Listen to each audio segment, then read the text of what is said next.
On a fait, dans ces 2 jours, on a fait 25 kilomètres, c'est ça? Oui.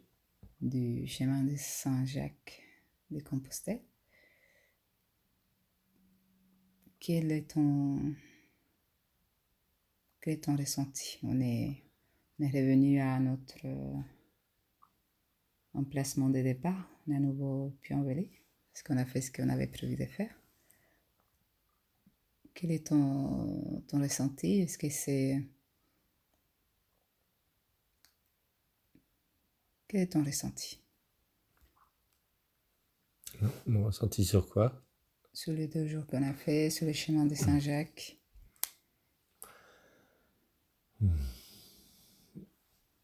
Mon ressenti, c'est que le chemin de Saint-Jacques, c'est un chemin vers soi, vers l'intérieur, mais aussi une redécouverte du chemin vers les autres. C'est une façon de faire c'est un chemin en solitaire où on croise d'autres personnes et c'est un moment privilégié pour faire le point sur notre façon d'interagir avec les autres.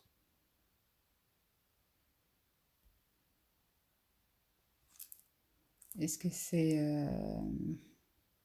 un chemin que tu te vois faire jusqu'à la fin, les 1500 mètres? Est-ce que les 2 jours que tu as fait, ça t'a donné envie d'y aller plus loin? 1512 km. 1500 mètres, bon, je regarde ça pour les Jeux Olympiques.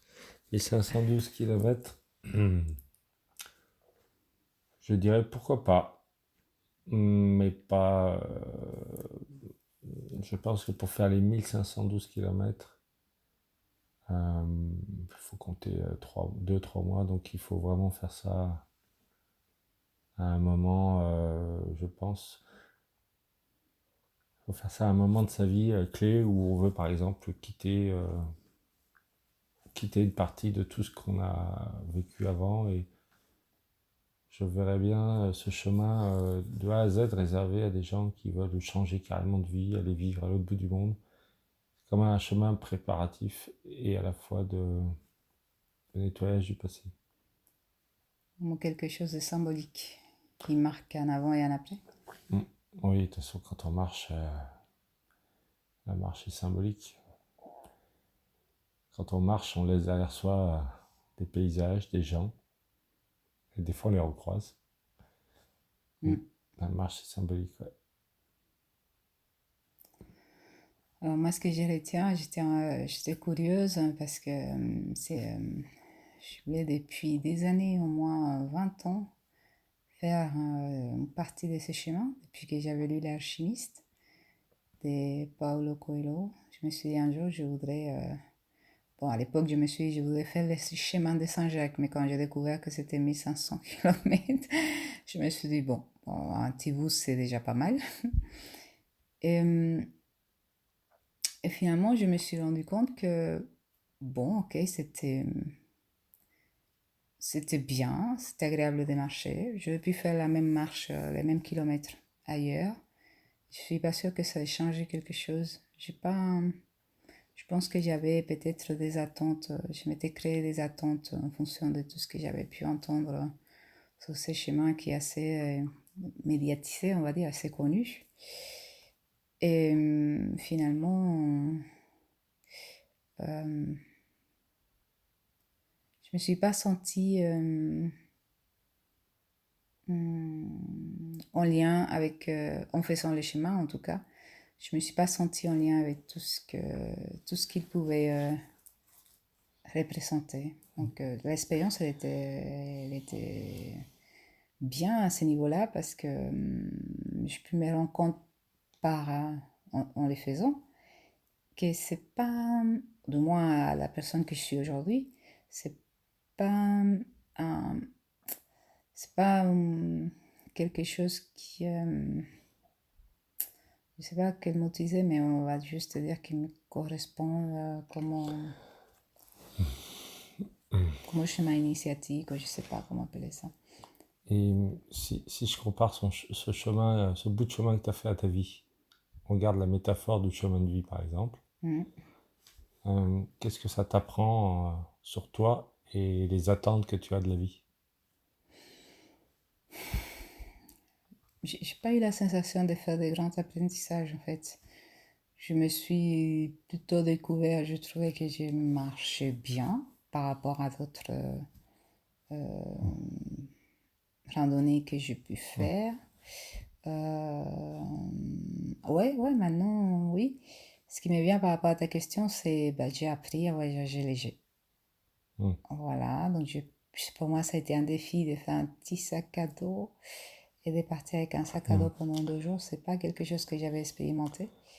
Et Si tu ramènes cet enseignement dans ta vie de tous les jours, ça veut dire quoi voyager léger dans la vie de tous les jours? je pense que c'est savoir faire les tris, savoir laisser derrière soi ce qu'on n'a pas besoin, ou accepter qu'on n'a pas besoin Mm, de certaines choses qu'on croyait ou qu'on avait besoin avant, mm, accepter les mm, changements, laisser délester, mm.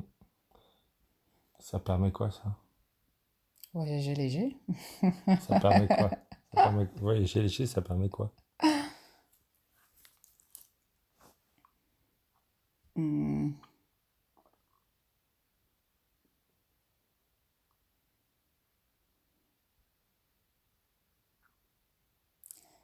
là, comme ça, je dirais, des... c'est plus simple de faire des choses, d'aller vers d'autres expériences. Mm. Il y a plus de flexibilité, Oui, c'est de ça. Ce qui est bien, souplesse. c'est que ça donne de la souplesse à la vie. Hmm. Mm. Et moi, alors, pour compléter ma réponse, sur mes apprentissages, ça serait euh, en fait l'interaction et la connexion aux autres m'a permis de comprendre que la régulation émotionnelle dans la relation à l'autre euh, fait partie du chemin. C'est-à-dire qu'en fait, il y a des moments de solitude, des moments où on croise des gens, on peut s'arrêter, ralentir le pas pour discuter avec une personne qui rentre dans notre chemin de vie, ou dans un gîte, être, j'allais dire, enfermé dans la même pièce et choisir d'interagir ou non avec les autres. En fait, c'est comme une revivre en fait à l'échelle réduite. C'est comme en fait une forme de jeu où on revit sur un chemin, on revit en fait notre, notre lien aux autres et à la vie. Et c'est pour moi, en 2 jours, des apprentissages qui permettent de mettre en lumière nos relations aux autres et à nous-mêmes en fait. Comment on arrive à répondre à nos besoins tout en continuant à interagir avec les autres sans se couper émotionnellement de nos désirs, de nos besoins, de notre rythme de marche. Voilà, tout ça c'est métaphorique, mais quand on marche, on le ressent beaucoup plus fortement que qu'en le verbalisant.